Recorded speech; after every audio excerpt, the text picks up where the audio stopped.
Held hostage and beaten over 10 cents, the Rochester kidnapping of Allison Smith. In September 2024, a 29-year-old Rochester woman named Allison Smith endured what she later described as a ride from hell. A trivial dispute over just 10 cents during a night out spiraled into a brutal abduction that would leave her battered, terrified, and fighting for her life.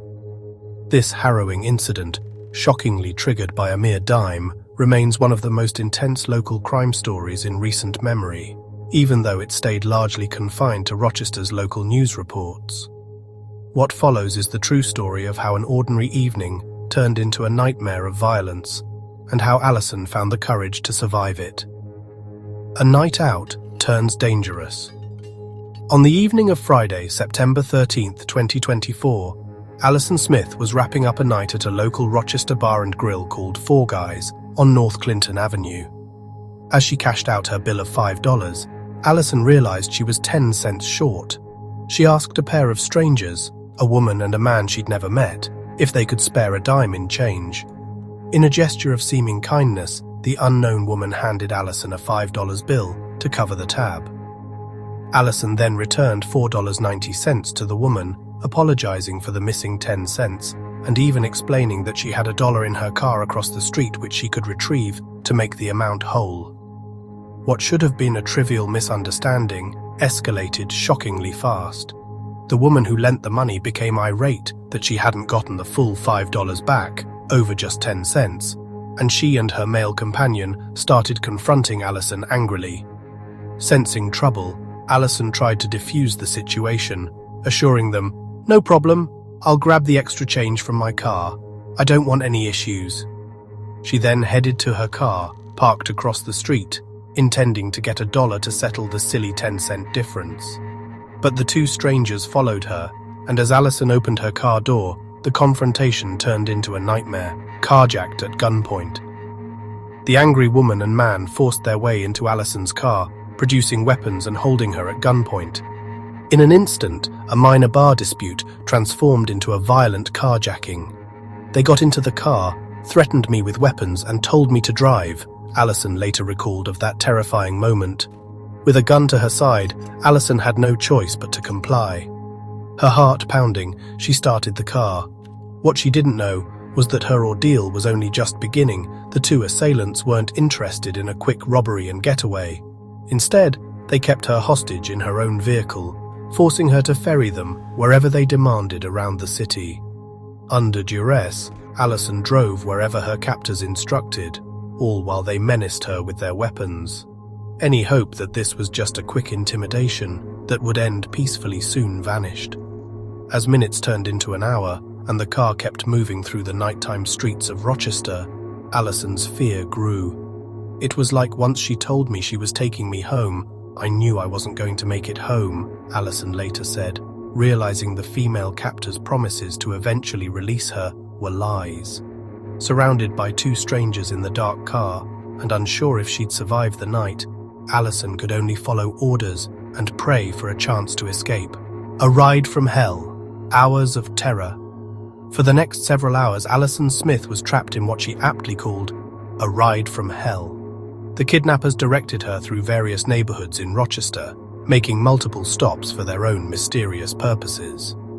At one point, they even made her drive to the city's Upper Falls area so they could purchase drugs, treating Allison like their unwilling chauffeur while they carried out their errand.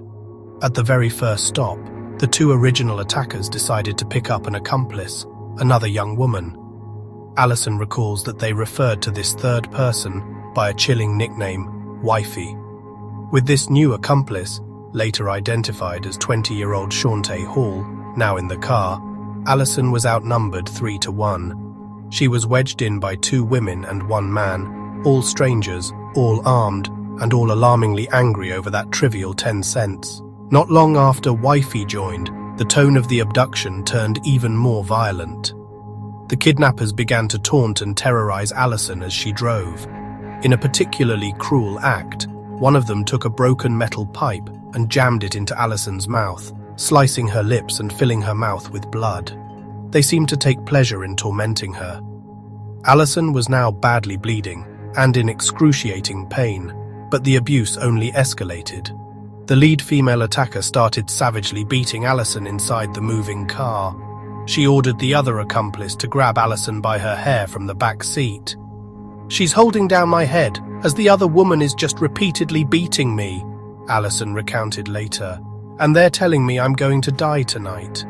Those were the words Allison never imagined she'd hear. "You're going to die tonight," spoken with cold certainty by her attacker. In that moment, Allison truly believed these strangers intended to kill her before the night was over.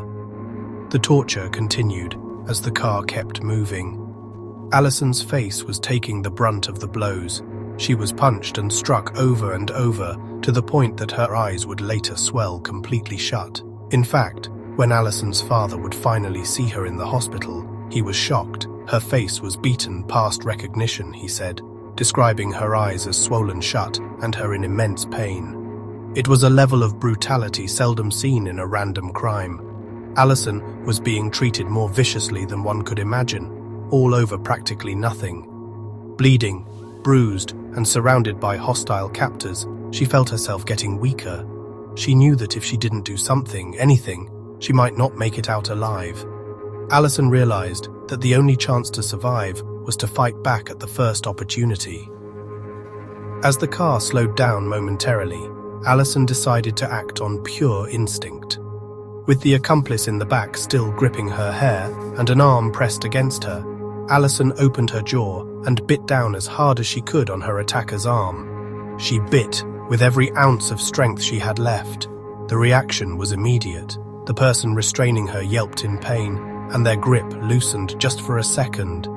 But a second was all Allison needed. Seizing that fleeting moment, Allison flung open the car door and threw herself out onto the street, scrambling free of her captors. She didn't even take time to look back.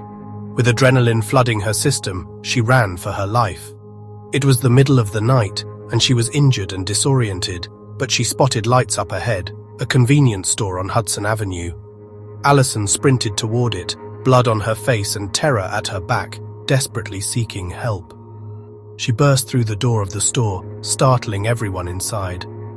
As soon as Allison knew she was among other people, with her attackers left behind at the car, her adrenaline gave out. She collapsed on the floor of the convenience store, battered and shaking. Concerned bystanders rushed to her aid. Seeing the bruised and bloodied young woman gasping that she'd been kidnapped and beaten, someone immediately grabbed a phone and dialed 911. When police and paramedics arrived, they found Allison in dire shape. She was hurt so badly that she could barely see out of her swollen eyes and was on the verge of passing out.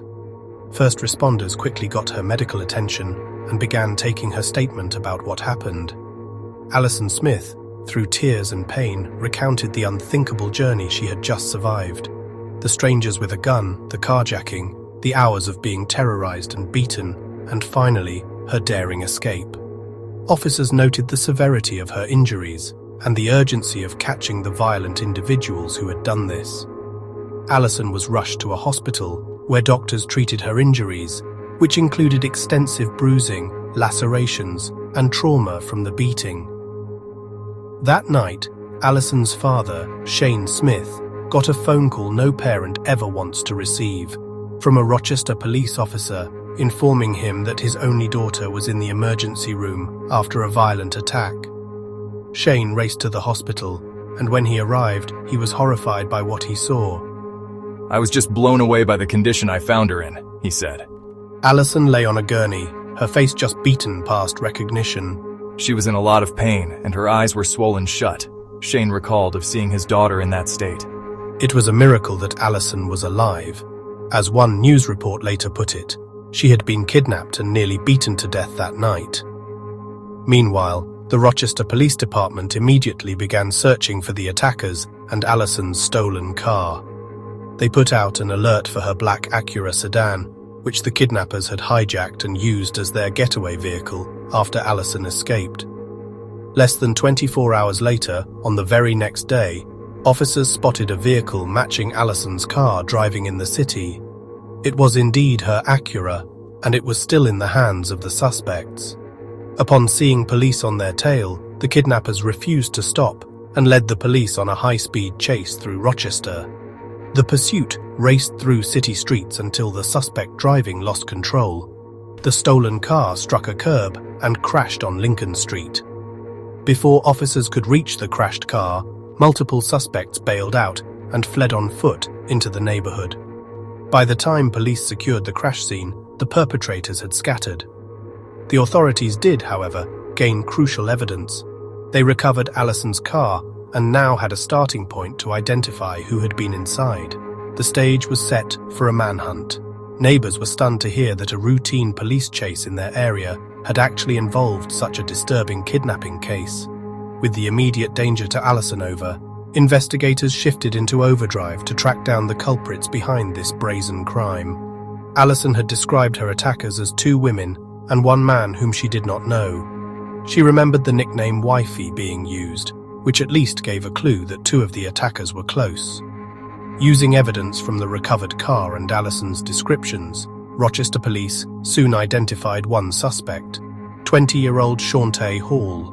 Hall was located and arrested within a matter of days after the incident, and prosecutors charged her with multiple felonies, including assault, robbery, unlawful imprisonment, and kidnapping. However, what happened next outraged both Allison and the public.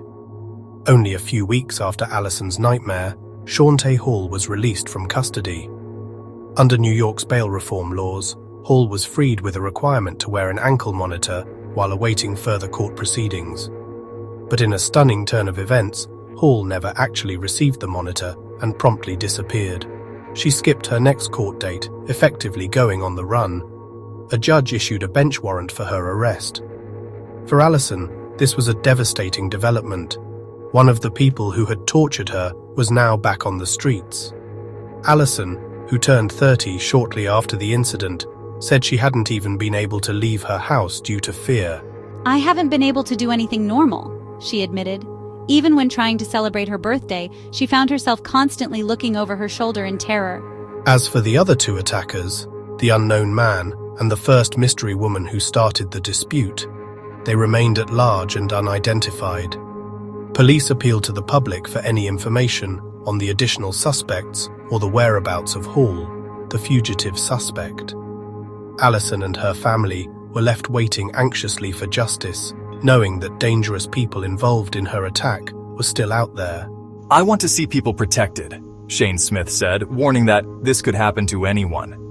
The bizarre origin of the crime 10 cents underscored how random and senseless the attack was, and the community was deeply unnerved. To summarize the status of the case in the months after the incident, here's what investigators and court records revealed about the suspects.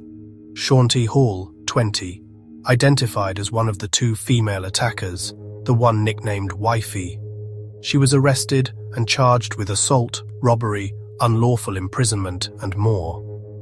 Hall was released after arraignment with an ankle monitor order, but she removed or avoided the monitor and failed to appear in court, prompting a warrant for her arrest.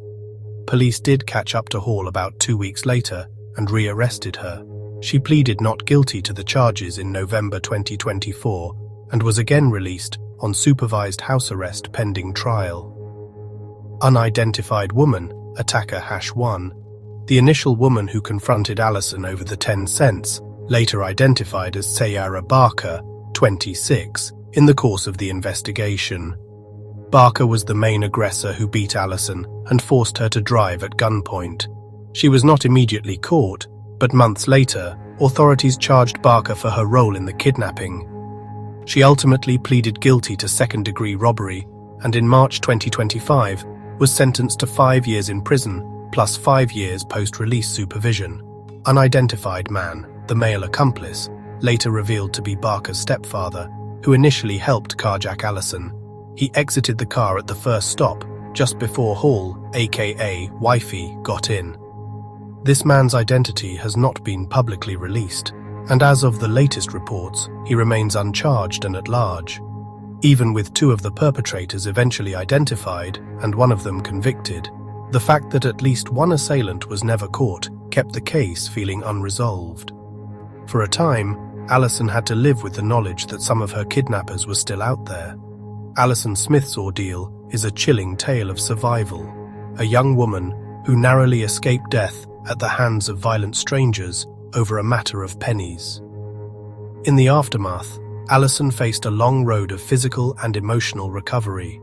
She had to heal from serious injuries and cope with the trauma of that night. The incident also sparked discussions in the community about crime and bail. Many were stunned and angry that a suspect like Shawnee Hall could be set free so quickly after such a vicious crime, calling it a failure of the system. For Allison, knowing Hall was loose was like reliving the nightmare.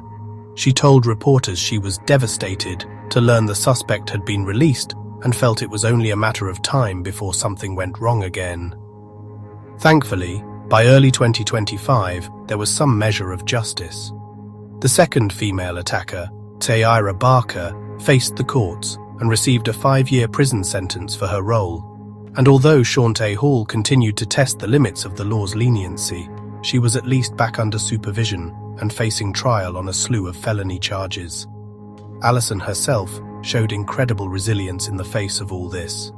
At Barker's sentencing hearing, roughly 6 months after the attack, Allison spoke in court about how the experience had changed her. "The impact is so much bigger than me," she said, describing how she discovered an inner strength she never knew she had. Surviving the ordeal, she said, revealed a strength that was untapped, so much so that it was almost a thank you. Those are extraordinary words from someone who endured such trauma. Allison was finding meaning in her survival, determined not to let the attack break her spirit. Allison has vowed that she will not live in fear or let these criminals take away her peace, grace, and joy. She gradually returned to normal life, though with a new perspective on personal safety. Her story, while terrifying, stands as a testament to her courage and will to survive. It's almost unbelievable that it all started over 10 cents, a stark reminder that real life can be stranger and scarier than fiction. In the end, Allison Smith's nightmare ride through Rochester's streets was an experience she'll never forget. But she did survive. Through quick thinking, bravery, and a bit of luck, she managed to escape a situation that by all accounts could have easily ended in her death. The case didn't make national headlines, but for those who heard Allison's story, it is unforgettable. It highlights the randomness of violence, how an ordinary night out can suddenly turn into a fight for one's life. And it highlights the strength of a young woman who refused to become a victim. As her father poignantly said, this could happen to anyone. And as Allison's survival shows, sometimes ordinary people find extraordinary courage within themselves when pushed to the brink. Her ride from hell ultimately became a story of triumph over terror, one dime at a time.